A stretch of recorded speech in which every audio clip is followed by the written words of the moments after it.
Well, we are 13 days now into the government shutdown, and the tri-state's starting to feel some of the effects here.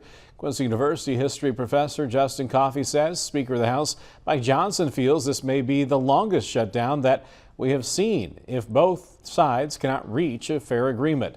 Coffey says one of the first ways residents of the tri-states might feel the impact will be air travel. Possible the Quincy airport could not get those funds.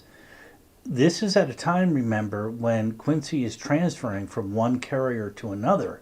So already there's some uncertainty with the airport. If that payment doesn't go through, the government subsidy, travel to and from Quincy could become real dicey.